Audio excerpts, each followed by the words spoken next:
Olivier, many times I've spoken this year, you brought up the topic of the importance of return on investment. How not only is it important, but many organizations struggle to determine what that is, right? Or how to even get there. Now, I think it might be obvious to some people to say, well, they're struggling with the return. I wonder if they're also struggling to determine the investment. So when it comes to ROI, where do you see the most common challenges? And then what is your advice to people that are on the front end of this? Yeah, yeah. This is again very very important topic. Although it seems to be quite straightforward, it is not. Um, Obviously, we are looking at it from a technology angle most of the time. We are looking at it as the new shiny object. It's cool, it's exciting. I want to jump to the tool. I want to do a proof of concept. I want to play with the ML algorithm. I want to understand what the RPA tool is capable of doing.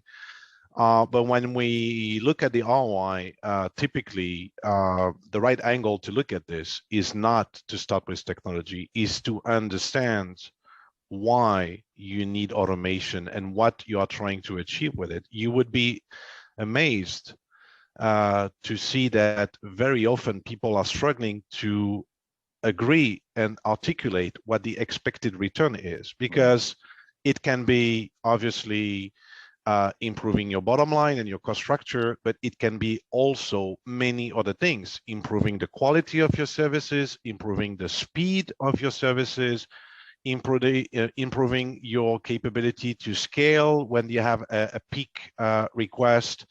At the end of the day, all of those are contributing to the clients. They are contributing to the top line of the company. So it is extremely important to be able to understand very clearly as you roll out bots, what it is that you're expecting, why you are doing this.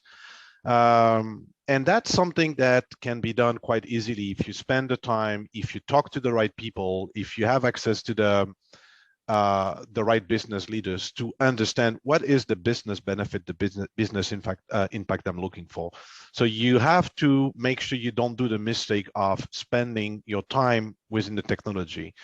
On the investment side, very often the mistake that is made is to underestimate the investment that is required. And when you overestimate your return and you underestimate your investment, you are in deep trouble, because you are going to be highly disappointed, and you are typically going to blame it on the tool, which is not the issue most of the time. Of course, picking up the right tool for the right job is important, but that's not it. So when it comes to investment, there's obviously technology. There's obviously things that you might want to do with your processes. You might want to lean your processes before you automate. That might be smart. But there's also a lot of other things that needs to be done around the people and the culture, around tweaking your operating model to make it automation friendly. So you got to understand the full impact of this transformation so that you don't underestimate the investment. Something else to take into account when you do an ROI is also to understand the full life cycle of the automation, from the discovery side, where I get super excited about doing cool stuff, to the scaling, all the way to the run and manage. Very few companies in the world have achieved that, but when you have a large footprint, a very large footprint of bots, that is costing money to run and maintain so they don't break, especially when you have redeployed your resources to go do something else more human friendly. So overall, this topic is very, very important, and you have to be around the people that have done that before to make sure that you fully understand the full picture and the full extent of what the ROI calculation is. Mm-hmm. So just a final question related to that is, does that mean to say that one is better off just is better off bringing in an advisor, someone who's built the business case before? Do you see that as a kind of a success insurance, if you will, risk mitigation, as opposed to maybe somebody just kind of winging it or doing the best they can? What do you think? So if you happen to have expertise in-house, then you can handle it. But when you have a disease, you better go to the doctor to know what's wrong. I think it's wise to surround yourself with people who have done that, that have basically seen most of the issue mistakes, and to get the right support. Having said that, I believe that this is so critical, so business critical to most of the company, that you might want to also develop in-house expertise at the same time.